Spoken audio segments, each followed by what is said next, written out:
parce qu'il a un déplacement à faire en Afrique du Sud. Mais jusque-là, les choses ne marchent pas. Donc elle a déjà tout ce qu'il faut pour ce voyage. Elle doit aller faire 2 semaines ou 1 semaine ou 2 là-bas et puis revenir. Mais jusque-là, elle a un peu de difficultés à gauche, à droite pour refaire ce voyage. Nous allons confier notre sœur Marie-Claire entre le mains de l'Éternel. Dire à Dieu que c'est lui la solution. Notre sœur a une situation qui le tracasse, qui trouble sa vie, c'est des problèmes de santé. Et si elle doit se déplacer, c'est à cause de cette affaire.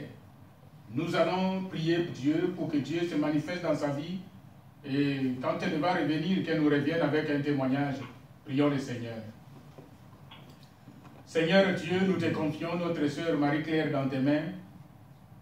Nous te la confions, Seigneur, parce que nous savons que la solution est dans tes mains. Nous te prions, Seigneur notre Dieu, ce matin, Seigneur Dieu, parce que nous savons que ce n'est pas la distance qui peut faire que la prière n'arrive pas. Tu dis que ta main est longue, Seigneur Dieu, et tend ta droite triomphante dans sa vie, Seigneur. Mon Dieu, tout ce qu'elle ne pouvait pas faire, Seigneur notre Dieu, avec son corps, parce que son corps étant malade, toi tu es Dieu, tu as créé Marie-Claire. C'est toi qui peux refaire sa santé, son corps en ce moment, Seigneur Dieu. Que tout ce que l'ennemi, le diable a mis dans son corps sera ôté dans le nom de Jésus-Christ. Nous te confions ta servante, Seigneur notre Dieu, qui t'a servi et qui continue à te servir, quelles que soient les douleurs dans son corps. Nous te la confions dans tes mains, Seigneur Dieu, parce que nous croyons fermement, Seigneur, que c'est toi la solution. Nous te remercions pour l'équilibre. Nous te remercions, Seigneur notre Dieu, pour tout ce que tu fais dans sa vie, Seigneur Dieu. Merci, Seigneur, parce que sa santé est dans tes mains, Seigneur. Nous croyons à la délivrance et nous croyons à la guérison, Seigneur. Nous croyons, Seigneur notre Dieu, que tu as fait au-delà de nos prières ce matin, Seigneur. Que ton nom soit béni, Papa, au nom de Jésus-Christ. Élèvons Dieu, Alléluia. Élèvons Dieu, Amen. Élèvons Dieu, Alléluia. Élèvons Dieu, Amen. Élèvons Dieu, élèvons Dieu, Alléluia.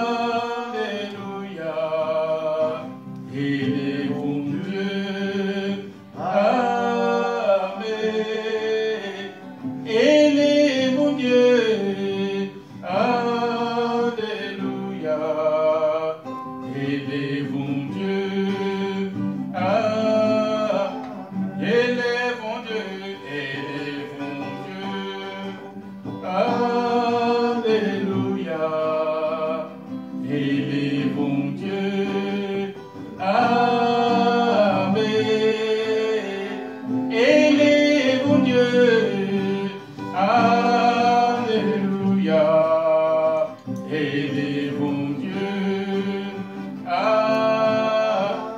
Glorifions Dieu, glorifions Dieu, Alléluia. Glorifions Dieu, Amen. Glorifions Dieu, Alléluia. Glorifions Dieu, Amen. Élèvons Dieu, élèvons Dieu, Alléluia. Élèvons Dieu, Amen. Élèvons Dieu, Alléluia. Élèvons Dieu, Amen. Glorifions Dieu, glorifions Dieu, Alléluia. Glorifions Dieu, Amen. Glorifions Dieu, Alléluia. Glorifions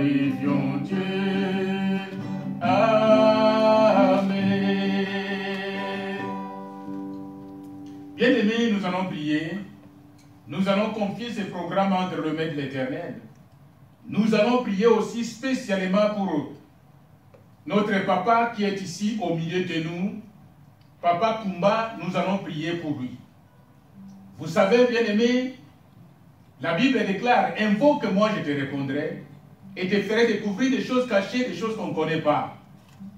Profitons ce dimanche ensemble, comme nous nous retrouvons ici en ce lieu, de lever nos voix vers le trône de Dieu en faveur de Papa Kumba. Prions le Seigneur.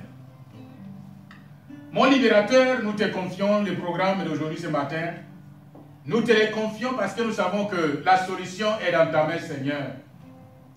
Si nous avons effectué ce déplacement, Seigneur Dieu, c'est toi qui nous as donné la force qu'il faut pour que nous puissions arriver. Ce n'est pas parce que nous avons appris à conduire, mais c'est toi, c'est notre Dieu qui a tout fait à notre place. Papa Kumba, au milieu de nous ce matin, Seigneur Dieu, dans ton plan, tu savais, Seigneur, qu'on allait prier spécialement pour lui, Seigneur, pour sa santé physique, Seigneur Dieu. Mon Dieu, nous venons à toi, parce que nous te faisons confiance. Nous venons à toi, parce que nous savons que toi tu guéris. Quand tu guéris, tu ne laisses pas de traces comme le médecin de ce monde. Tu guéris, Seigneur, notre libérateur.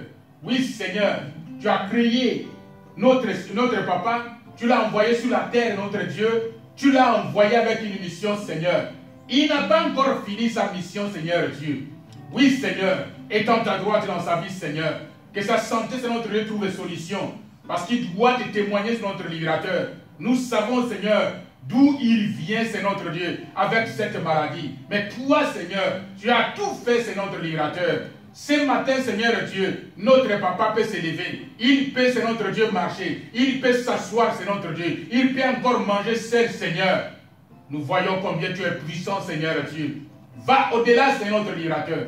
Tu dis là où notre intelligence se limite, c'est là où tu commences, Seigneur Dieu. Oui, Seigneur. Merci pour tout ce que tu fais en ces temps, Seigneur Dieu, dans son corps, Seigneur. Tu es capable de remplacer, Seigneur, notre Dieu, tout ce que le médecin pouvait déplacer de son corps, Seigneur. Que ton nom soit béni, que ton nom soit exalté, Papa. Merci, Seigneur. Quand je pense à la venue glorieuse de mon Sauveur, oh, mon cœur plein de joie, contempler le roi des rois, il viendra sur les nuées, et tout le verra. Oh, c'est bon, c'est merveilleux. Quand je pense à la venue glorieuse de mon Sauveur, oh, mon cœur plein de joie, contempler le roi des rois, qui viendra sur les nuées, et tout le verra. Oh, c'est bon, c'est merveilleux. Chantons gloire et gloire, louange, alléluia. Gloire, louange, alléluia. Gloire, louange, alléluia. Et tout soit pour Jésus. Chantons gloire et gloire, louange, alléluia.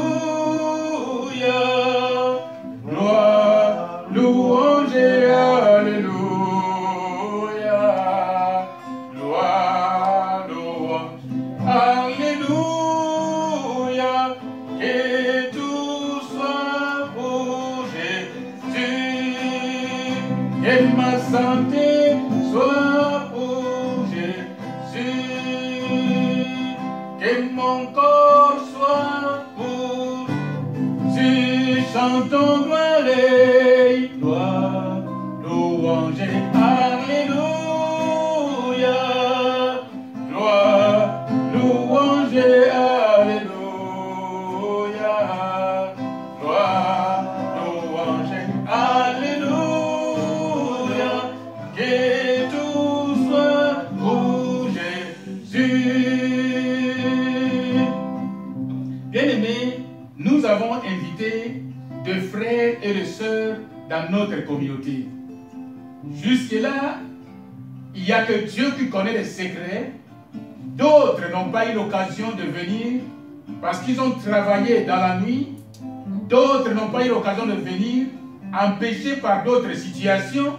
Mais nous allons continuer à confier nos bien-aimés d'entre les mains de l'Éternel parce que nous savons que c'est Dieu qui donne le temps, c'est Dieu qui donne la force, quelles que soient les occupations, mais Dieu pour son travail, pour son œuvre, à cause de ce que son Fils a fait sur la croix, pour nous, il ne nous laissera pas tranquilles dans notre maison, il permettra qu'un jour, nos bien-aimés puissent venir ici et qu'ensemble nous puissions élever nos voix vers lui. Prions le Seigneur. Nous te confions dans notre Dieu, nos amis, nos sœurs, frères, nous avons invité Seigneur. Ils avaient dit oui, c'est notre Dieu. Ils avaient accepté notre libérateur. Mais nous savons que nous sommes dans un point où tout le monde doit travailler. Il y a d'autres qui ont choisi de travailler la nuit, d'autres qui ont choisi de travailler dans la journée. Notre libérateur, ceux qui sont revenus ce matin, c'est notre Dieu fatigué, sont en train de dormir. Mon Dieu, je sais, Seigneur, que toi, tu vas les protéger partout où ils sont, c'est notre Dieu, dans leur sommeil. Dans leurs occupations, tu vas les protéger, Seigneur. Mais à ceux-là, c'est notre Dieu qui peut, notre libérateur. Donne ce qu'il faut, les moyens qu'il faut, Seigneur, pour qu'ils arrivent et qu'ensemble, nous puissions continuer ce programme, Seigneur. Nous te les confions dans tes mains, Seigneur Dieu. Parce que nous savons une chose, et chacun doit se préparer en conséquence. C'est en écoutant ta parole de notre libérateur que nous allons prendre des décisions qu'il faut pour que nous puissions préparer notre venue, notre départ, Seigneur notre Dieu, ou notre retour vers toi, Seigneur d'Israël.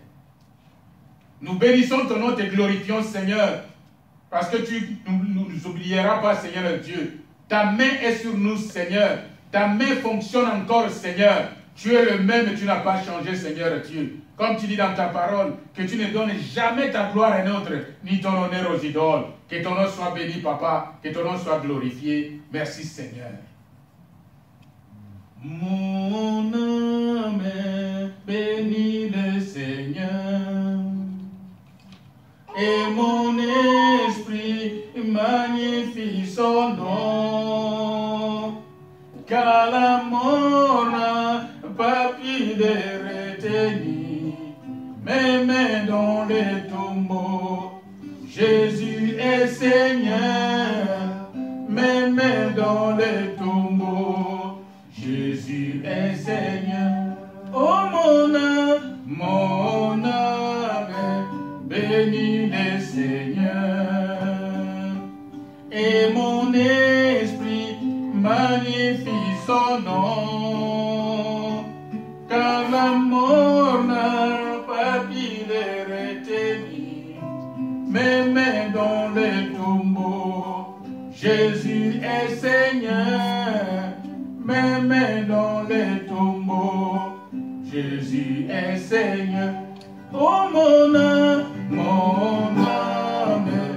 bénis le Seigneur, et mon esprit magnifie son nom, car la mort n'a pas pu les retenir, même dans les tombeaux. Jésus est Seigneur, même dans les tombeaux. Jésus est Seigneur. Amen. Amen. Amen. Ok. Nous allons commencer. Nous allons commencer avec la partie de la parole. Voilà pourquoi nous sommes venus, c'est pour écouter la parole de Dieu.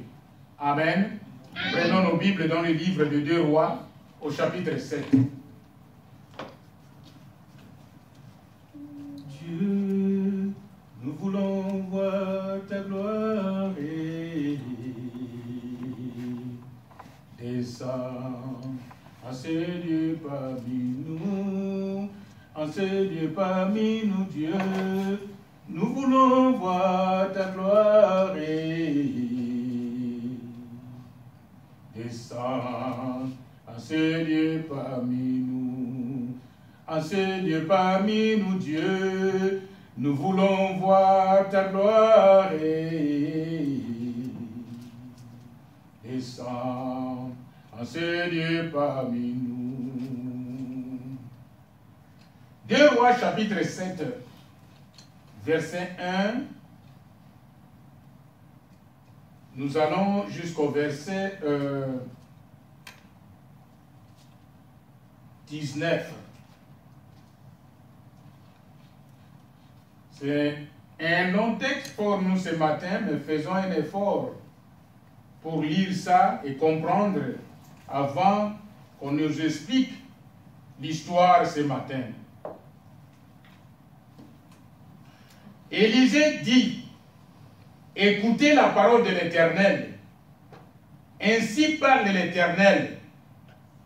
Demain à 7 heures, on aura une mesure de fleur de farine pour un cycle et 2 mesures d'orge pour un cycle à la porte de la Samarie.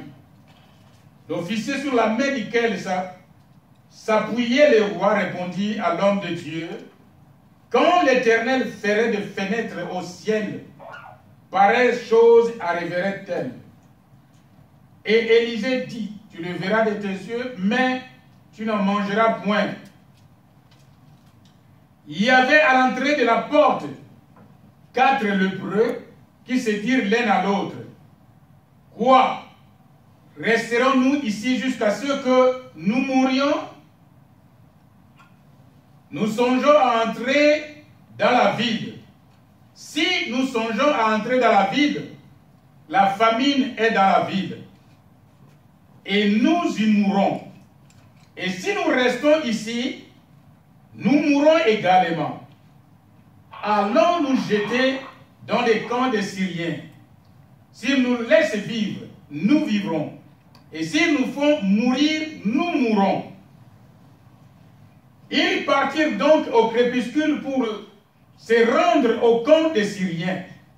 Et lorsqu'il fit arriver à l'entrée du camp des Syriens, voici, il n'y avait personne. Le Seigneur avait fait entendre dans les camps des Syriens un bruit de chars et un bruit de chevaux. Le bruit d'une grande armée. Ils s'étaient dit l'un à l'autre, voici le roi d'Israël a pris à sa sorte contre nous le roi des Essiens, le roi des Égyptiens pour venir nous attaquer. Et ils se levèrent et prirent la fuite au crépuscule, abandonnant leurs tentes, leurs chevaux et leurs ânes. Le camp tel qu'il était, et ils s'enfuirent pour sauver leur vie. Les lépreux étant arrivés à l'entrée du camp, pénétrèrent dans une tente, mangèrent, burent et en emportèrent de l'argent, de l'or, des vêtements qu'ils allèrent cacher. Ils revinrent, pénétrèrent dans une autre tente et en emportèrent des objets qu'ils allèrent cacher. Puis, ils se dirent l'un à l'autre, nous n'agissons pas bien. Cette journée est une journée de bonnes nouvelles. Si nous gardons le silence et si nous attendons jusqu'à la lumière du matin, le châtiment nous atteindra. Venez maintenant et allons informer la maison du roi. Ils y partirent et ils appelèrent les gardiens, les gardes de la porte de la ville, auxquels ils firent ces rapports. Nous sommes entrés dans le camp des Syriens et voici il n'y a personne. On n'y entend aucune voix d'homme. Il n'y a que des chevaux attachés et des ânes attachés. Et les tentes comme elles étaient. Les gardes de la porte crièrent. Et ils transpirent ces rapports à l'intérieur de la maison du roi. Le roi se leva de nuit. Et il dit à ses serviteurs, je vais vous communiquer ce que nous font les Syriens. Comme ils savent que nous sommes affamés, ils ont quitté les camps pour se cacher dans les champs. Et ils se sont dit, quand ils sortiront de la ville, nous les saisirons vivants et nous entrerons dans la ville. L'un des serviteurs du roi répondit que l'on prenne 5 des chevaux qui restent encore dans la ville. Ils sont comme toute la multitude d'Israël qui est restée. Ils sont comme toute la multitude d'Israël qui dépérit. Et en voyant voir ce qui se passe, on prit des chars avec les chevaux et le roi envoya des messagers sur les traces de l'armée des Syriens en disant allez et voyez. Ils allèrent après eux jusqu'au Jourdain et voici toute la route était pleine de vêtements et d'objets que les Syriens avaient jetés dans leur précipitation. Les messagers revinrent et ils les rapportèrent au roi. Le peuple sortit et pilla les camps des Syriens, et l'on eut une mesure de fleurs de farine pour un cycle et 2 mesures d'orge pour un cycle, selon la parole de l'Éternel. Les rois avaient remis la garde de la porte à l'officier sur la main duquel s'appuyait, Mais cet officier fut écrasé à la porte par les peuples, et il mourut, selon la parole qu'avait prononcée l'homme de Dieu, quand les rois étaient descendus vers lui. Amen. Amen. Les restes, nous pouvons lire ça à la maison. Il y avait un problème en Israël. Le problème, c'était quoi? La famine. Encore la famine.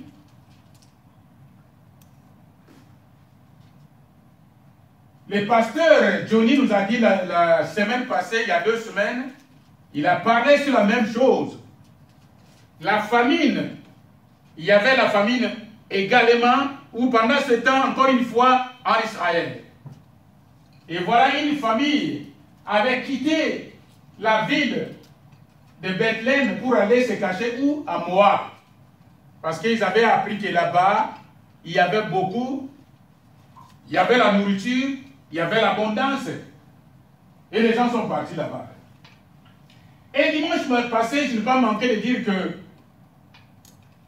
oui, nous savons nous tous que les gens sont partis là-bas à cause de la famine.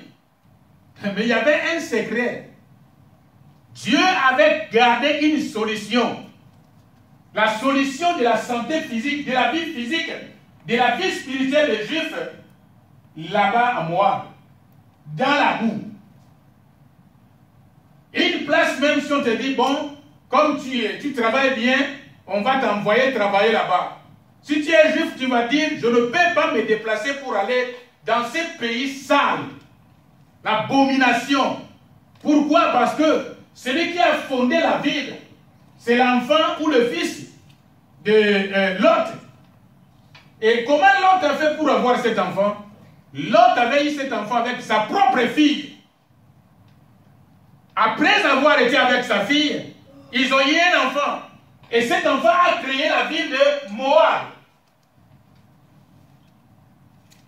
Et voilà, les enfants de Dieu, à cause de la famine, ils vont oublier la promesse de Dieu, la parole de Dieu, ils vont aller se réfugier où? À Moab. Mais bien aimé, quand vous regardez bien, vous allez comprendre que non, les gens sont allés là-bas à cause de la famine. Non, il n'y a pas seulement le problème de la famine. Je pense que Dieu lui-même avait causé ces problèmes pour que la solution vienne en Israël. Vous savez, c'est là, quand Ruth est revenue avec sa belle-mère, que Ruth a eu un enfant avec Boaz. C'était Boaz, hein? Pasteur. Ruth a eu un enfant. C'est Boaz. Voilà, c'est Boaz. Il a eu l'enfant avec Boaz. Et c'est de là, nous allons trouver dans la lignée qui, David, qui encore, Jésus-Christ est venu aussi, et voilà. Mais quand vous regardez l'histoire, le monde va dire, mais vraiment c'est sale. Est-ce que la solution des Juifs, la solution des enfants de Dieu pouvait venir dans un endroit sale comme ça? Bien aimé, ce n'est pas pour rien la Bible dit, ne jugez point. Ne va pas trop presser dans les jugements.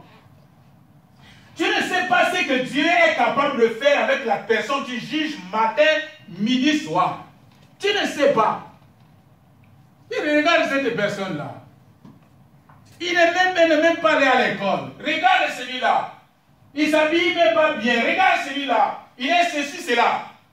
Bien aimé, ça c'est le jugement du monde. Mais celui qui l'a envoyé dans le monde, il a un secret, et ce secret peut sauver toute une nation. Voilà que le secret des Juifs se cachait encore. Pendant qu'on pouvait chercher d'où viendra le Messie, peut-être dans de bonnes familles, des familles aisées. Mais voilà, le Messie va venir d'où? Des ces coins pourris. Ces coins qu'on peut, un juif, un véritable juif qui crée Dieu ne peut même pas aller. Mais c'est de là que Jésus est venu. Mais regarde la suite. Jusqu'à Marie, jusqu'à Joseph.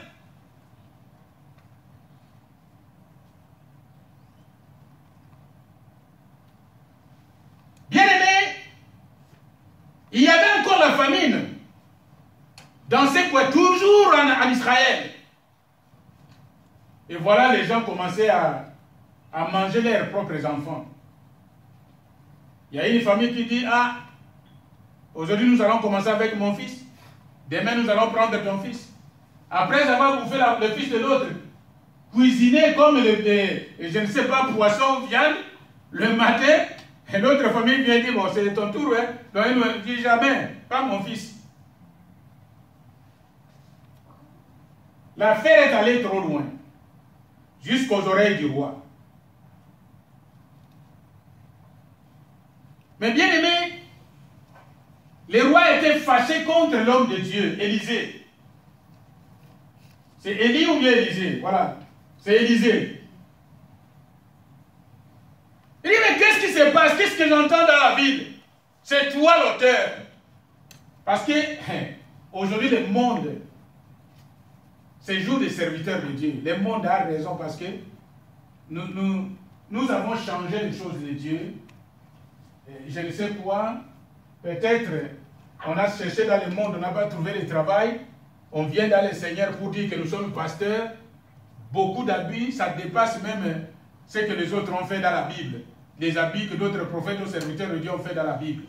Nous sommes devenus des fabricateurs de situations. À l'époque, s'il y avait un serviteur de Dieu ou un prophète en Israël, depuis les rois jusqu'aux petits, tout le monde respectait cette personne-là. Et quand le roi a fini sa méditation, il avait compris que ces problèmes viennent peut-être de ces serviteurs-là. Et il a eu des problèmes avec les prophètes. Il voulait faire du mal aux prophètes. Et le prophète va prophétiser. Nous parlons de la prière. Et ce matin, nous allons ajouter un peu d'évangélisation dedans. Écoutez la parole. Élisée dit, écoutez la parole de l'Éternel. Ainsi parle l'Éternel. Demain à 7 heures, on aura une mesure de fleurs de farine pour un cycle et 2 mesures d'orge pour un cycle à la porte de la Samarie. L'officier sur la main duquel s'appuyait, le roi répondit à l'homme de Dieu. Quand l'Éternel ferait des fenêtres au ciel, pareille chose arriverait-elle? Et Élisée dit, tu le verras, mais tu n'en mangeras point. Quand on fait la prière, bien-aimé, arrêtons de faire des prières pour dire à Dieu, donne-moi de l'argent. D'ailleurs, ça n'existe pas dans la Bible. Il n'y a pas un verset où quelqu'un est allé s'agenouiller pour demander de l'argent à Dieu. Si tu trouves ce verset, viens me montrer, peut-être je vais changer de langage. Mais ça n'existe pas. La fois passée, nous avons parlé des choses du ciel. Si nous voulons voir la main de Dieu dans nos prières, bien aimés, cherchons les choses du ciel. Le royaume est d'abord. Amen. Cherchez premièrement le royaume. Les restes, c'est des cadeaux qu'on nous donne. Et le dimanche passé, j'avais même dit, quand tu vas au marché chez nous en Afrique, ce n'est pas ici aux États-Unis, chaque fois tu achètes quelque chose, quelques verres de riz, quelques verres d'arachide, à la fin, la personne, même si elle est pauvre comment, la vendeuse là, elle va t'ajouter quelques graines. Mais tu ne peux pas aller sur la même vendeuse, dire à la vendeuse que, avant que je n'achète chez toi, montrez-moi d'abord la quantité de bonus que tu vas me donner. Si je vois ce que tu vas m'ajouter, alors là, je vais acheter. La personne ne sait pas si tu vas acheter un demi-verre, si tu vas acheter 2 verres. Comment la personne va te donner des bonus en rapport avec ce que tu as acheté. Mais ici, Dieu nous dit, cherchons premièrement le ciel, le royaume, les choses du ciel, dans nos prières. Le reste, c'est des bonus que Dieu nous donne. Mais dans nos prières, tout ce que nous savons faire, c'est quoi? C'est demander. Dieu donne-moi, Dieu donne-moi, Dieu donne-moi, Dieu donne-moi. Commençons par le ciel. Quand Dieu va voir le ciel rempli en toi, les choses du monde, il va te les donner. Jamais prier, Dieu, montre-moi comment est-ce qu'il faut faire pour que je ne rate pas le ciel. Non, on n'a pas le temps dans tout ça. Or, c'est la voie par excellence, c'est par là que nous devons passer. Si nous voulons voir clair aussi dans nos prières, nous devons passer par là. Nous devons demander à Dieu, comment est-ce que nous allons faire pour que nous ne puissions pas rater le ciel? Cherchez premièrement le ciel, les choses d'en haut, les restes, Dieu va nous donner. Et il sait que nous en avons besoin.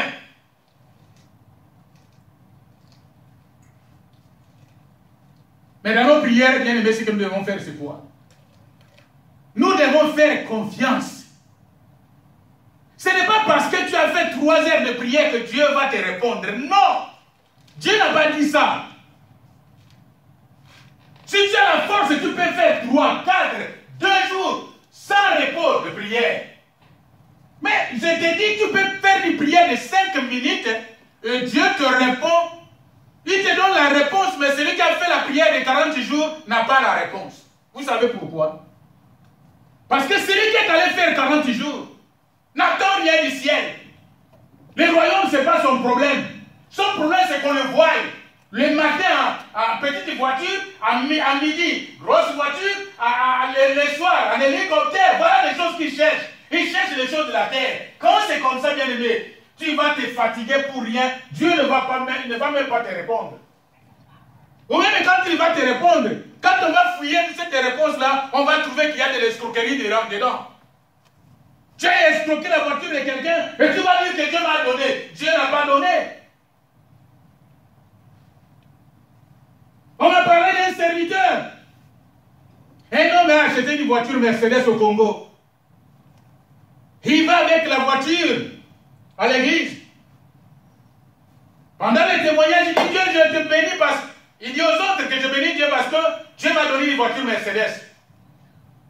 Il y avait un serviteur de Dieu qui n'était pas de cette église. Ce matin-là dans l'église. On ne l'avait même pas invité pour venir prêcher. Mais, quand il a entendu les témoignages, il dit oh! Pour le rodage de la voiture, donne-moi, je vais roder d'abord la voiture. Depuis qu'il était parti roder la voiture, 1 an, 2. Pour remettre la voiture, c'était tout un problème. Je ne sais pas si les propriétaires avaient eu cette voiture.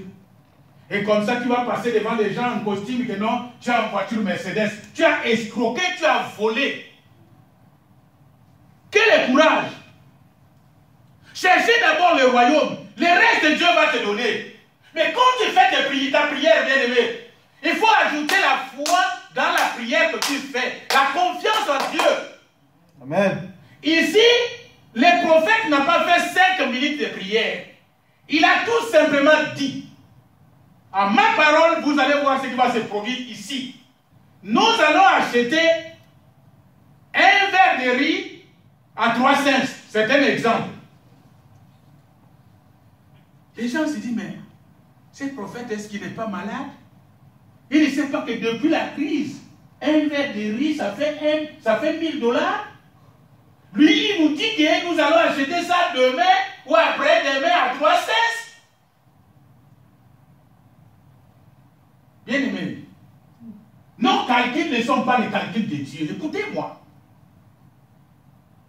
Quand on fait sa prière, ne regardez pas, ne considérez pas la grandeur de la chose que tu demandes à Dieu. Considère plutôt la grandeur de Dieu. Celui qui est capable de te donner même tout un pays. Celui qui est capable de te donner, de changer le cœur de celui qui a acheté un paquebot, il dit ce n'est plus pour toi, c'est pour lui. Il est capable de le faire. Dans nos prières toujours, Dieu, est-ce que si je demande ça, ce n'est pas trop gros? Ce n'est pas grand? Mais il faut demander des petites choses. Des petites choses. On a parlé des chrétiens aigles et puis chrétiens poules. La poule ne se contente que de vers de terre, de petites choses. Or, il a des ailes, il a des ongles comme l'aigle. Mais l'aigle se contente de grandes choses. Quand il regarde l'antilope dans la forêt, il dit c'est ce que je dois manger. Nous les humains, on va dire comment? Est-ce qu'il a des flèches? Il a des carquois pour chasser l'antilope? Mais non! Il croit à la capacité, à ce que Dieu lui a donné. Ses ongles, son bec et sa force. Et quand il descend, il prend l'antilope et s'en va avec l'antilope. La poule lui dit, qui. Mais comment il a fait? Mais il a des ongles comme toi. Il a des ailes comme toi. Mais toi, quand tu voles, c'est 1 centimètre. 1 mètre, tu descends comme la poule. Mais l'aigle, nous avons dit le dimanche passé, l'aigle ne vole même pas. L'aigle plane. Il cherche là où il y a les vents pour entrer dedans. Il ne se fatigue pas.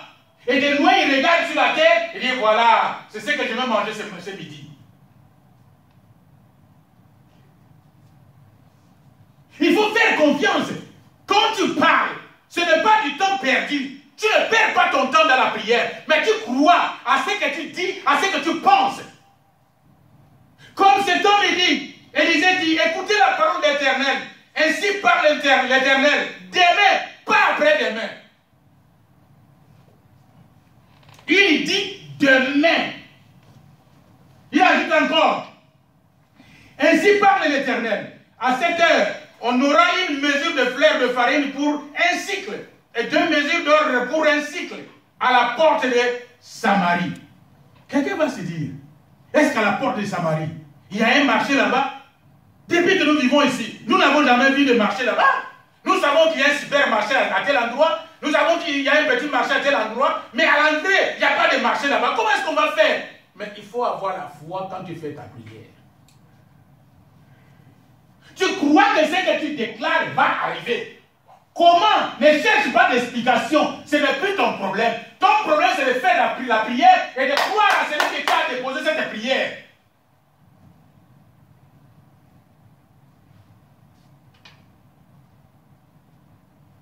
Écoutez, la réaction d'un homme. Pas n'importe qui. Celui que le roi faisait confiance. Celui qui pouvait encourager la population.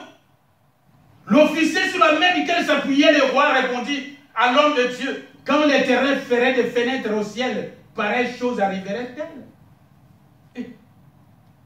Quelle incrédulité! Ce n'est même pas ta prière, c'est la prière d'un autre. Lui, il croit à ce qu'il a dit, il croit à ce qu'il pense, il croit à son Dieu. Mais toi, tu viens décourager les autres. Regarde ton état. Est-ce que tu crois que Dieu peut faire encore quelque chose à cet état-là? Dieu se nomme réparateur de brèches. Réparateur de brèches. C'est Dieu. Il va te dire, oh, il ne faut pas les écouter. Oui, il va à l'église, hein, mais il ne faut pas les écouter. Le ministère du découragement. Nous avons limité Dieu à faire de petites choses. Nous croyons qu'il est capable de faire de petites choses, mais pas de grandes choses. Mais ici, nous parlons de grandes choses. Ici, nous parlons de miracles. Pour le monde, c'est impossible. Mais devant Dieu, c'est possible. Comment un verre de riz qui coûte $1000 et puis cet homme nous dit qu'à la frontière, on va acheter ça à 3 cents? C'est inconcevable. Mais est-ce qu'il ne devient pas fou? Il n'est pas malade pour penser à des choses comme ça? Bien aimé, je vous dis, tout est possible à celui qui croit. La Bible est tout, sauf rien. Tout est possible à celui qui croit. Et je vais ajouter, la Bible va plus loin. Rien n'est étonnant devant Dieu. Il faut prendre Dieu au mot. Rien n'est étonnant, rien ne peut étonner Dieu. Il ne faut pas penser à la place de l'autre. Il ne faut pas penser à la place de Dieu. Si toi tu penses que c'est impossible, mais l'autre croit que c'est possible, laissez cette personne dans cette position-là. Oh non, mais tu sais, la situation, ça prend du temps. Mais vous savez, la Bible nous parle d'un homme qui était à la piscine de Bethesda. On aura l'occasion de parler de ça un jour ici. La personne avait fait combien d'années? 1, 2, 38 ans à Bethesda. Il attendait parce qu'il avait la foi. Vous pensez qu'une telle personne, sa famille peut encore le visiter? Je ne pense pas. Les gens sont fatigués. Fatigués. Surtout, la maman, oui. Mais la maman avait commencé à 1 an. Si l'enfant a déjà 38 ans, la maman a quel âge? Peut-être 60 ou bien elle était déjà partie. Mais les gens qui sont venus après maman, le petit-fils, ils s'en foutent. Ils disent c'est l'oncle de notre maman. C'est le tonton de notre maman. Personne ne vient te voir. Personne ne vient te rendre visite. Mais je vous dis, Dieu qui a créé le ciel et la terre te voit là où tu es. Et un jour, Jésus s'est descendu. Emmanuela, tu déranges trop. Un jour, Jésus lui-même est descendu. Quand il est descendu, qu'est-ce qu'il a fait? Il n'a pas prié. Il a dit à la personne, prends ton lit et marche.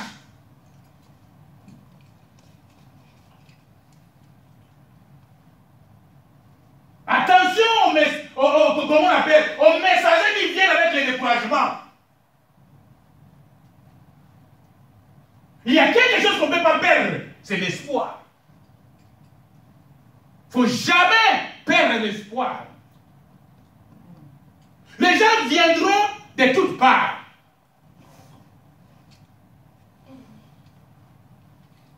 Pour ton problème, c'est fini. Les gens vont fabriquer des choses. Pour ma vie, j'ai entendu des choses.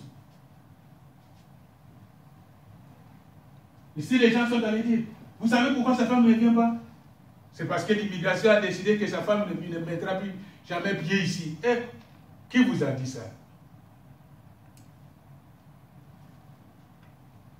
Quelqu'un peut te raconter l'histoire, si ta propre vie. Mais c'est toi qui connais ta vie. C'est toi qui maîtrises ta vie. Reste tranquille. L'officier sous la main duquel s'appuyait le roi répondit à l'homme de Dieu, quand l'Éternel ferait de fenêtres au ciel, Dieu a déjà fait son ciel. Et il va faire maintenant des fenêtres à cause de toi.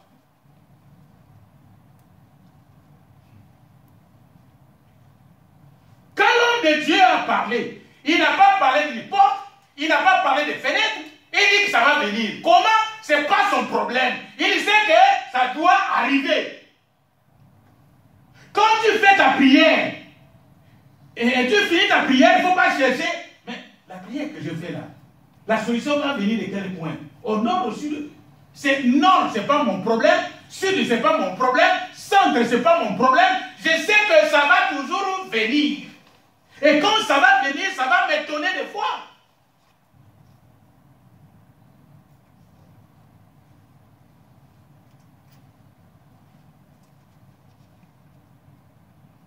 La Bible dit, Élisée dit, tu le verras, mais tu n'en mangeras point. Nous devons aussi arriver au point de décoder le message que nous recevons nuit et jour, même dans nos songes. L'officier, comme il est hors de la parole, il se disait, si je ne dois pas manger, peut-être le roi va me chasser de mon poste. Et puis je ne mangerai pas. Si on dit que je ne mange pas, peut-être que quand la chose sera à la porte, le roi va m'envoyer en mission quelque part. Si les gens disent que je ne mangerai pas, peut-être. Mais tu ne mangeras pas les gens. L'officier ne savait pas que ça parlait de sa mort. L'officier ne savait pas que ça parlait de sa mort. C'est pourquoi nous devons toujours retourner dans la prière. Si quelqu'un te dit quelque chose qui concerne ta vie, retourne dans la prière. Cherchez à décoder qu'est-ce que ça veut dire. ou prends tes dispositions pour arranger ta vie devant le Seigneur. Et voilà, il y avait à l'entrée de la porte 4 lépreux qui se dirent l'un à l'autre. Quoi? Resterons-nous ici jusqu'à ce que nous mourions? Si nous songeons à entrer dans la ville, la famine est dans la ville, et nous y mourrons. Et si nous restons ici, nous mourrons également. Allons nous jeter dans les camps des Syriens. S'ils nous laissent vivre, nous vivrons. Et s'ils nous font mourir, nous mourrons.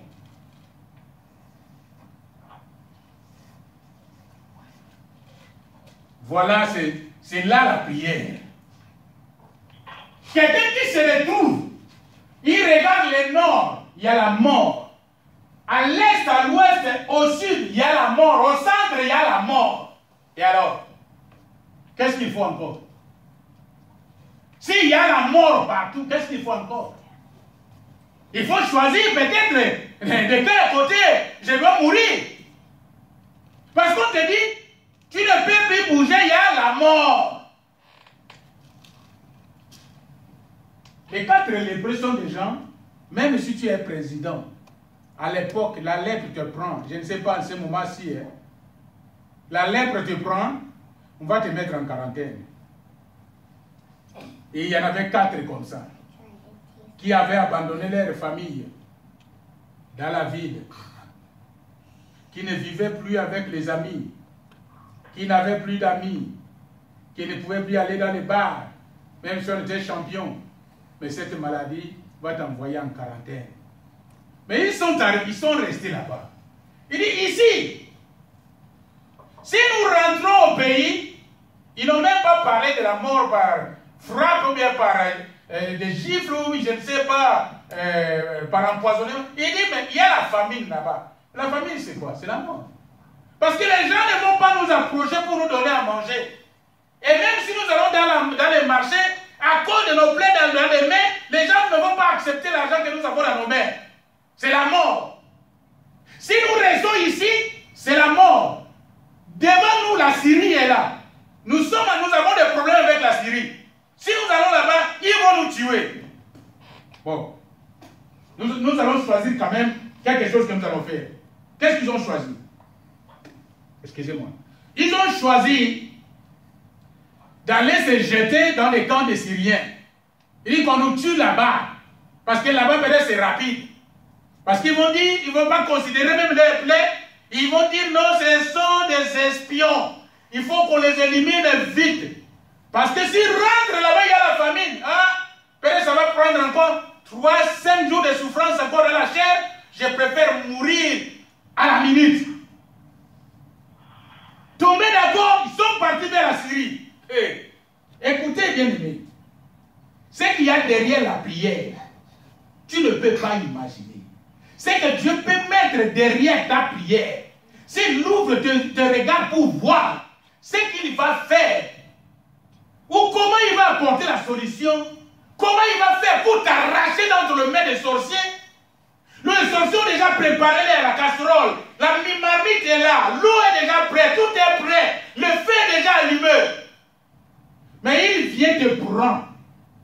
Et aucun sorcier ne parle. Il s'en va avec toi. Si Dieu te montre comment il va faire pour donner suite à ta situation, bien aimé, tu vas le mettre encore davantage. Mais voilà la situation, la solution de tout un pays, de toute une nation, dans le maître qui des improductifs, dans le main des lépreux. Les lépreux ont fait la prière. Parce que moi, je considère la réunion qu'ils ont fait comme une prière. Si nous restons ici, la mort est là. Nous avançons, la mort est là. Maintenant, nous allons avancer. Ils avaient la foi. Sans la foi, tu ne peux pas. Parce que les gens de ton pays peuvent avoir pitié de toi, mais pas ton ennemi. Et même si l'ennemi a pitié de toi, les cailloux qui sont en bas sur la terre n'auront pas pitié de toi. Quand je parle des cailloux, ça veut dire quoi? Les lépreux ont des plaies dans le main, aux pieds. Ils vont choisir des places pour mettre le pied. Et écoutez bien, la Bible dit qu'ils sont partis au crépuscule, c'est-à-dire qu'il faisait encore nuit. Ils ne pouvaient pas allumer des torches s'ils en avaient. Pourquoi? Parce que s'ils allument les torches, l'ennemi va voir. Mais comment ils faisaient pour se déplacer, aller jusqu'à arriver aux frontières, traverser la frontière? Quand tu fais ta prière, tu ne sais même pas comment ça va aboutir. Ce n'est pas ton problème de continuer avec ta prière. Mais je vais te dire ce que l'ennemi fait un peu. Quand tu commences la prière, tu te mets à genoux. Pour ceux qui aiment s'agenouiller pour la prière, pour ceux qui, n'importe quelle position tu vas prendre. Au même moment que tu commences la prière, vous savez comment on regarde les films, non? C'est la même chose. Quand tu commences la prière, le diable vient avec le film de ta vie. Regarde, tu es voleur. Regarde, tu es ceci. Quand tu vois ces choses, tu dis non, mais je vais continuer la prière. Pourquoi? Parce que Dieu lui-même dit que je suis voleur. C'est l'ennemi qui dit que tu es voleur, ce n'est pas Dieu. Bien aimé, pour ces 4 lépreux, il y avait des obstacles partout. Ils ne savaient pas par où poser la plante du pied. Parce qu'il faisait encore nuit. Mais je dis ceci, quand Dieu s'apprête pour donner solution à ta prière, bien aimé, des moyens qu'il va utiliser, le diable lui-même va dire non, celui-là, je m'en vais ailleurs. Écoutez ici ce que la Bible dit. Si nous songeons à entrer dans la ville, la famine est dans la ville, et nous y mourrons. Et si nous restons ici, nous mourrons également. Allons nous jeter dans les camps des Syriens. S'ils nous laissent vivre, nous vivrons. Et s'ils nous font mourir, nous mourrons. Il partit donc au crépuscule pour se rendre au camp des Syriens. Et lorsqu'ils firent arriver à l'entrée du camp des Syriens plutôt, voici, il n'y avait personne. Les seigneurs, c'est là la réponse de Dieu. Ou ce que Dieu a commencé à faire. Écoutez, les seigneurs avaient fait entendre dans les camps des Syriens un bruit de chars, un bruit de chevaux, les bruits d'une grande armée, et ils s'étaient dit l'un à l'autre, voici, le roi d'Israël a pris à sa sorte contre nous, les rois des Étiens et les rois des Égyptiens, pour venir nous attraper, nous attaquer. Est-ce que vous comprenez ces choses? J'ai dit bien, les moyens que Dieu va mettre pour donner solution à ton problème, le moyen que Dieu va mettre, quand il va décider pour ta situation, personne ne va l'arrêter. J'ai dit bien, personne ne va l'arrêter. Et regarde le moyen qu'il a utilisé pour les lépreux. Les petits, vous savez, quand les chats se promènent, vous n'entendez même pas le bruit. Je pense qu'avec un lépreux, c'est comme ça. Parce qu'il cherche où il va poser son pied. Et il fait très attention. Il va doucement jusqu'à ce... À la place d'une seconde, il va prendre 2 minutes. Mais écoutez-moi, bien aimé.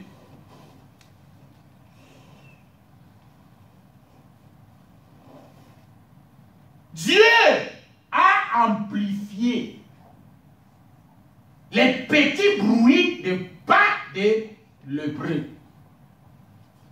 Dieu a amplifié.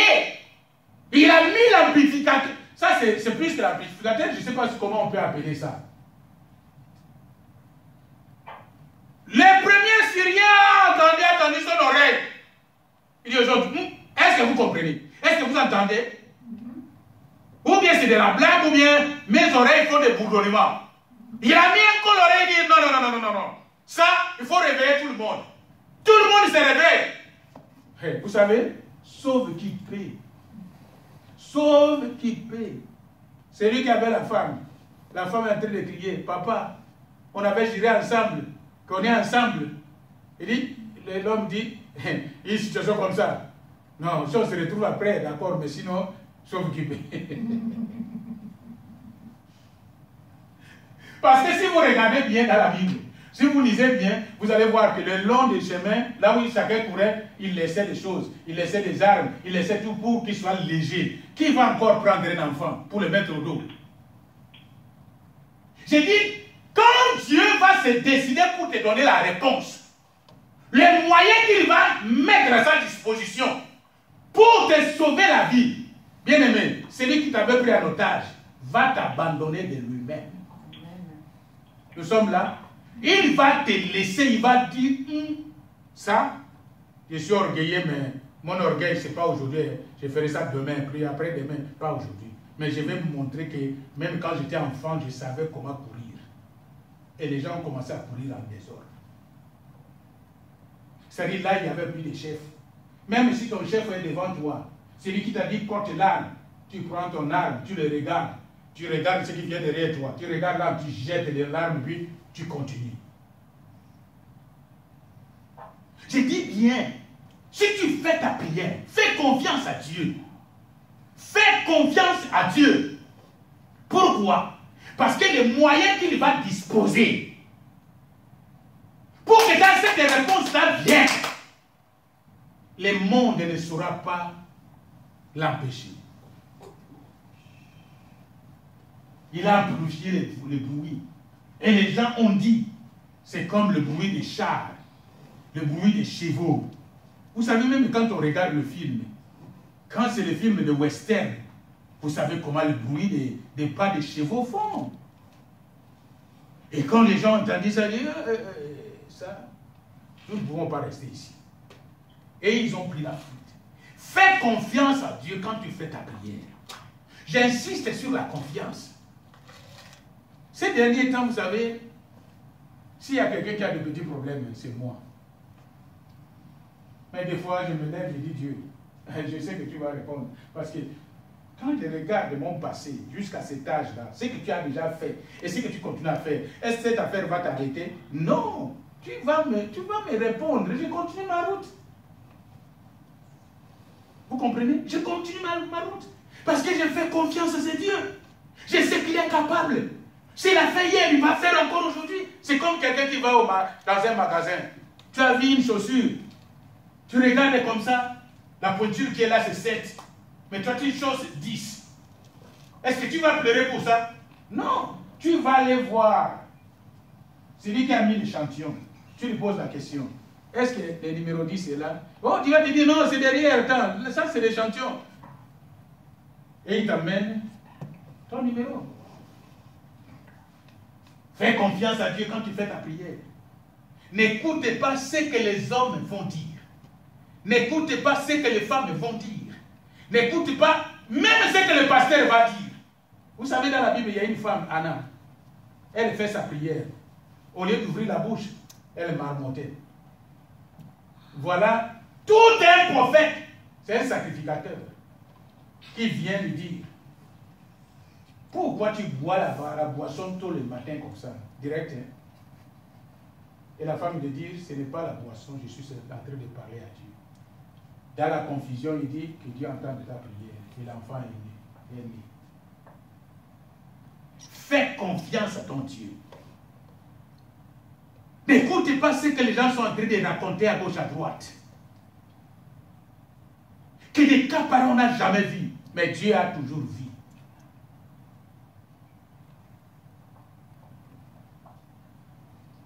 Amen. Amen. Je continue. Si nous songeons à entrer dans la ville, la famine est dans la ville, et nous y mourrons. Et si nous restons ici, nous mourrons également. Allons nous jeter dans les camps des Syriens. S'ils nous laissent vivre, nous vivrons. Et s'ils nous font mourir, nous mourrons. Ils partirent donc au crépuscule pour se rendre au camp des Syriens. Et lorsqu'ils furent arrivés à l'entrée du camp des Syriens, voici, il n'y avait personne. Le Seigneur avait fait entendre dans les camps des Syriens un bruit de chars, un bruit de chevaux, le bruit d'une grande armée. Et ils s'étaient dit l'un à l'autre, voici le roi d'Israël a pris à sa solde contre nous, les rois des Étiens, les rois des Égyptiens, pour venir nous attaquer. Ils se levèrent et prirent la fuite au crépuscule, abandonnant leurs tentes, leurs chevaux, leurs armes. les camps tels qu'ils étaient et ils s'enfuirent pour sauver leur vie. Les lépreux étant arrivés à l'entrée du camp, nous allons au verset 9.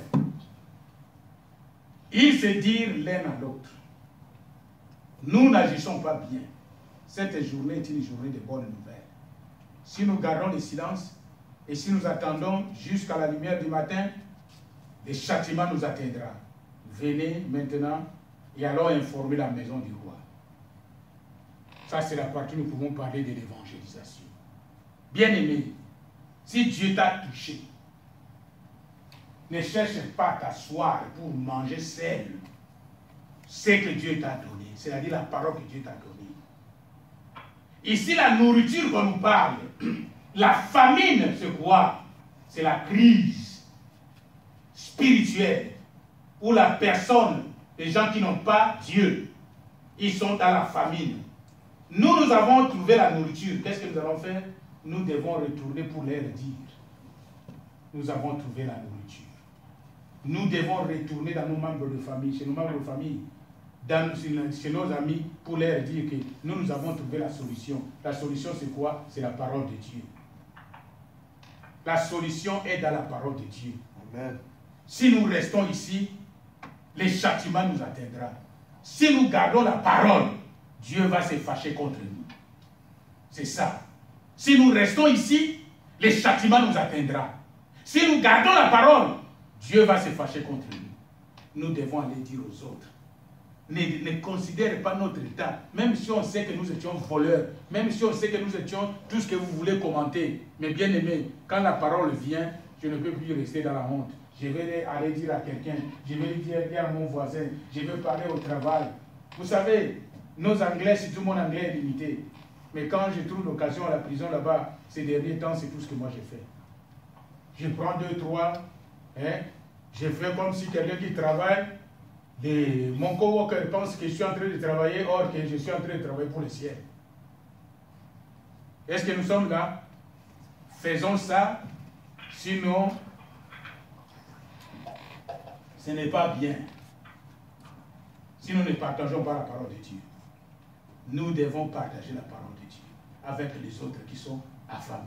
Amen.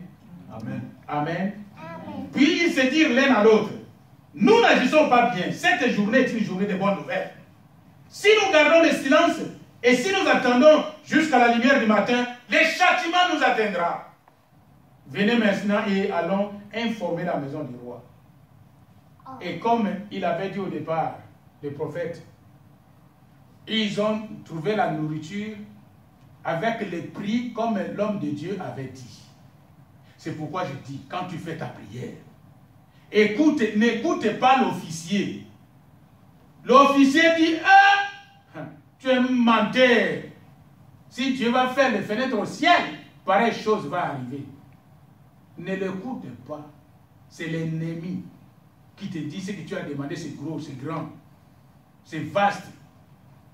Et ce n'est pas à ton niveau. Mais ce n'est pas mon niveau, c'est le niveau de Dieu. Amen. Amen. C'est Dieu qui doit traiter ces problèmes, ce n'est pas moi. Et à la fin, qu'est-ce qui va arriver? Qu'est-ce qui est arrivé? La Bible dit que quand les gens sont allés pour acheter la nourriture, ils ont écrasé l'officier. Parce que l'homme de Dieu lui avait dit, tu vas voir ces choses, mais tu ne vas pas manger ça. Et il ne savait pas qu'il parlait de sa mort. C'est-à-dire, quand tu fais ta prière, ne doute pas. Quand tu doutes, c'est la mort. La mort, c'est quoi? Peut-être que tu ne vas pas avoir la chose que tu as demandé. Tu as tué déjà la chose. Pasteur Johnny, que Dieu nous bénisse.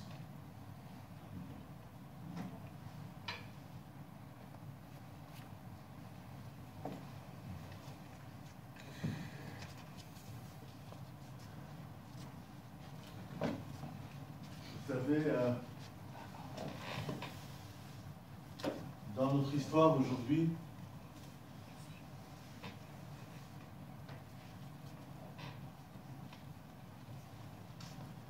il y a le roi et sa parole. Il y a le prophète et sa parole. Il y a le serviteur du roi et sa parole. Il y a les lépreux et leur bouche, leur parole. Amen. Amen. Et il y a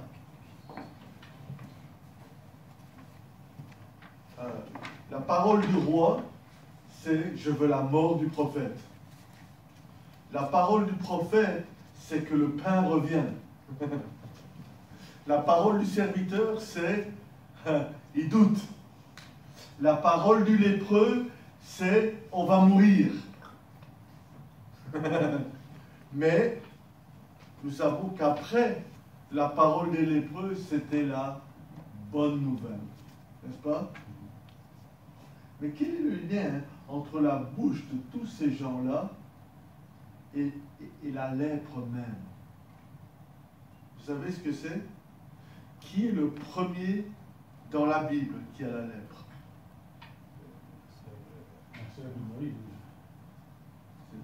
Presque. C'est Moïse lui-même. Ah oui. Mets ta main dans ta robe, ressors ta main, et sa main était morte. Et il lui dit, et c'est après qu'il lui dit que tu jettes la verge, elle devient un serpent, prends le serpent par la queue, ça redevient une verge. Il dit, tu frapperas, s'il ne t'écoute pas, fais ça. S'il ne t'écoute pas, fais ça. Et s'il ne t'écoute pas encore, tu leur donneras un troisième signe. Tu prendras un peu d'eau, tu la verses sur la terre, et ça deviendra du sang. Ok? La lèpre était un signe de croire au message de l'homme de Dieu. Mais déjà, l'homme de Dieu lui-même ne voulait pas ouvrir la bouche. Parce qu'après que Dieu lui dit de faire ainsi,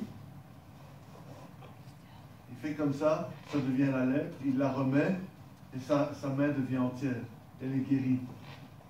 Même après ça, même Moïse dit, je n'ai pas la parole facile. Et ça ne date pas d'hier et d'avant-hier. Ça date depuis longtemps. J'ai la bouche embarrassée. Et vous savez ce que la parole de Dieu dit? Dieu se mit en colère. Écoutez, votre bouche ne vous appartient pas. Oui ou non? La bouche de Moïse lui appartient? Non. C'est Dieu qui a créé sa bouche comme elle est. Et là, le problème qu'il avait avec qu'il ne savait pas bien parler, c'est le problème de Moïse ou le problème de Dieu, ça? Encore une fois, Dieu aurait pu aller chercher un grand discoureur. Non, il va chercher un homme qui n'a pas la parole facile. Ça, c'est Dieu, n'est-ce pas? Ouais. Dieu dit à Moïse, Moïse, il se fâche, je serai avec ta bouche et je mettrai mes paroles dans ta bouche. Et c'est lié à la lèpre. Parce que oui, la deuxième personne dans la Bible à avoir la lèpre, c'est qui? C'est Myriam. Pourquoi Myriam est affligée de la lèpre? Parce qu'elle ouvre la bouche contre son frère. Vous voyez que la lèpre traite un problème profond de l'homme qui ne fait pas attention à ce qu'il dit. Pourquoi? Parce que dans la bouche, il y a la vie et la mort, qui était notre leçon aujourd'hui, n'est-ce pas?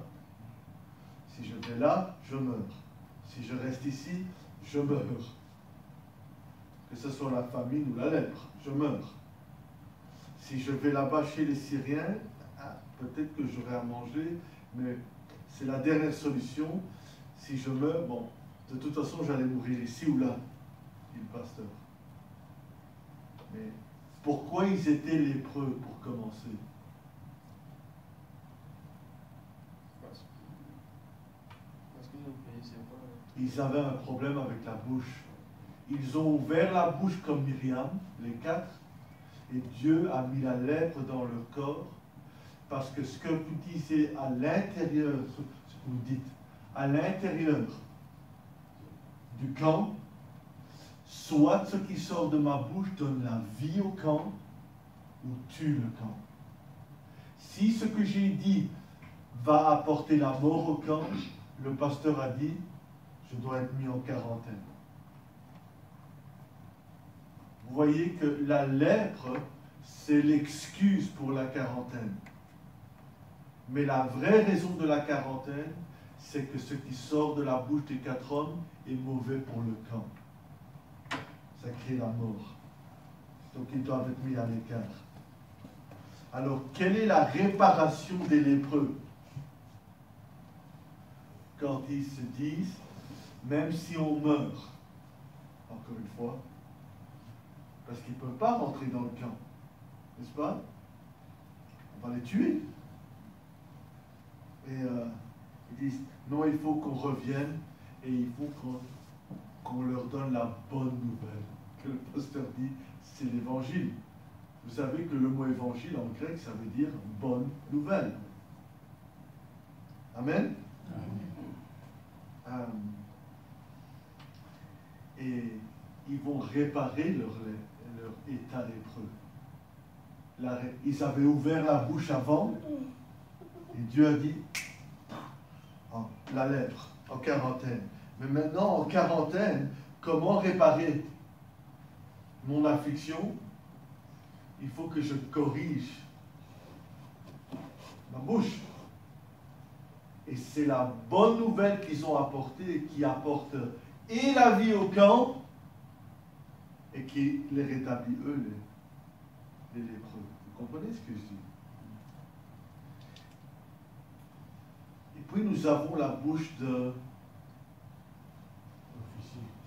l'officier.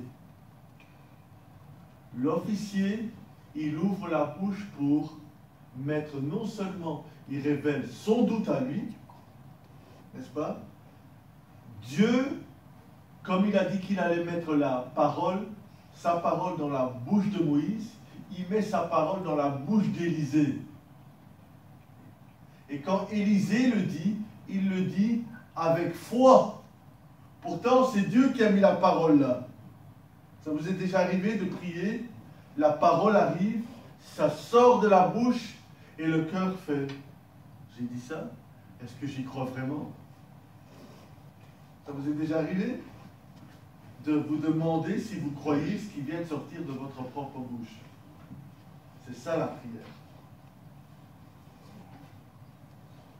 Et vous devez croire ce que Dieu a mis dans la bouche. Mais le serviteur, lui, ne croit pas. Alors, quelle est son affliction?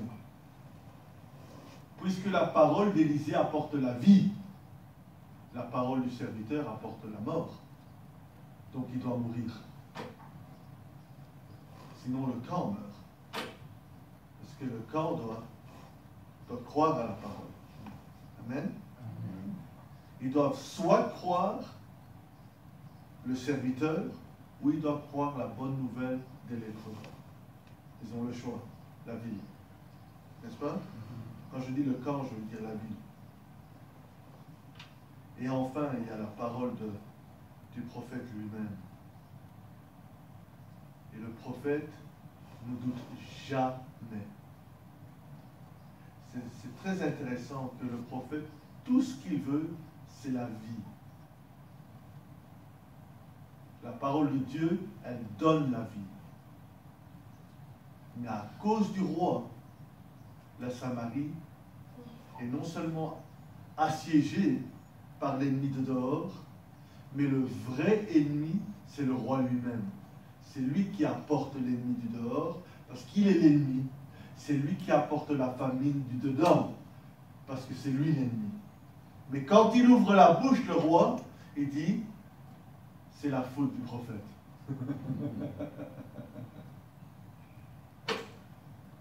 Incroyable, n'est-ce pas? Tout ça, la bouche, la bouche, la bouche, la bouche, la bouche, la bouche, la bouche. Depuis 2 semaines, le pasteur nous prêche comment on doit prier. Amen. Il faut que la foi accompagne ma bouche.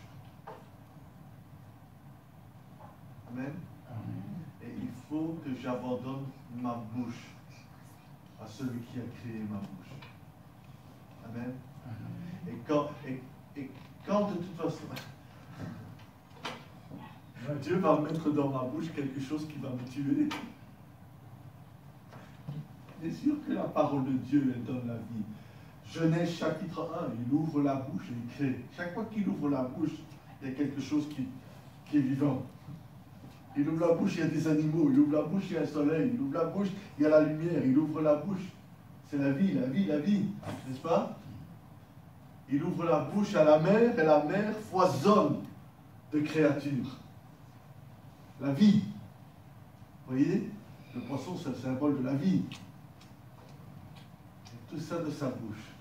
Et pourquoi on douterait que ce qui sort de la bouche de Dieu me donnerait la vie? L'homme ne vivra pas de pain seulement, mais de toute parole qui sortent de la bouche de Dieu. Amen. Amen. Prions. Seigneur, nous te remercions pour ces deux messages. Tout le monde n'a pas eu l'occasion d'entendre les deux messages. Mais Seigneur, nous te remercions parce qu'encore une fois, nous sommes comme tes disciples de jadis, qui, de toutes les personnes du monde, des Juifs, savent comment prier. Pourtant, ils t'ont demandé, apprends-nous à prier. Et Seigneur, nous savons que nous avons à apprendre.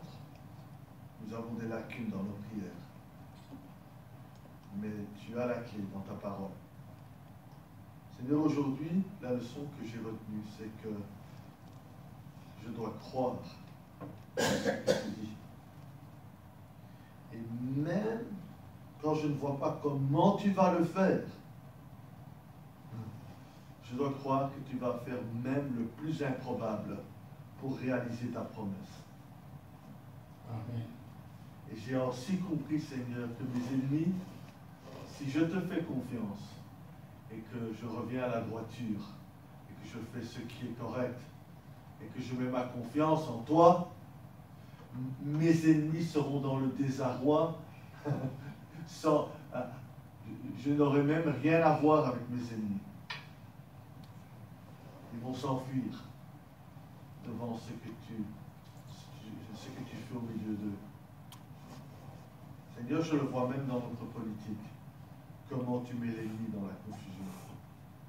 Alors pourquoi je douterais? Que ta volonté soit faite dans la vie de chacun, dans la mienne aussi, aujourd'hui, au nom de ton Fils Jésus. Amen. Amen. Ok, de nouveau, pasteur. Amen. Amen. Dieu nous fait grâce pour le message que nous venons d'écouter. C'est à nous maintenant d'aller dans nos maisons, à partir de maintenant, essayer de méditer sur ce que nous avons entendu. La foi vient de ce qu'on entend vient de la parole de Dieu. Amen. Amen. Je bénis le Seigneur, vous savez, quand nous venons comme ça, nous ne venons pas perdre notre temps inutilement. Nous ne venons pas perdre notre temps inutilement, mais nous venons pour apprendre. Parce que c'est ça qui va faire notre force. Au même moment que je parle, tu fais ton offrande et tu as amené ton offrande. Si nous arrivons ici, c'est une grâce pour nous. C'est une grâce pour nous parce que c'est Dieu qui nous amène. On pouvait aller dans d'autres programmes. On pouvait se dire fatigué. Vous savez, moi qui vous parle, je travaille 12 heures du temps. Je commence à 18h, c'est-à-dire il faut arriver avant 18h. Et je termine à 6h du matin. J'arrive à 6h30 à la maison. Aujourd'hui, j'ai oublié même d'aller prendre les enfants pour les amener à l'église. J'ai démarré de la voiture dans mon sommeil. J'ai oublié même de prendre mon frère Ivan, parce qu'il m'a appelé. Il vient me prendre, mais j'ai démarré la voiture, je suis parti déjà. À cause de quoi? De sommeil. Mais à cause de Dieu, je me force. Faisons un effort, bien-aimés, parce que chaque jour, nous recevons quelque chose. C'est la brique pour la construction de notre foi. Amen. Amen. Amen. Je vais prier. Seigneur Dieu, je te prie pour les offrandes que nous avons faites. Je te prie, Seigneur notre Dieu, pour la vie de mon frère, pour la vie de ma soeur. Je déclare ces paniers, ces offrandes bénies. Je viens te confier la semaine dans tes mains, Seigneur. Le reste de la semaine dans tes mains. Que la victoire soit totale, Seigneur, parce que toi tu combats pour nous et tu nous donnes la victoire, Seigneur. Nous te bénissons au nom de Jésus que nous avons ainsi prié. Amen. Amen. Je vais demander...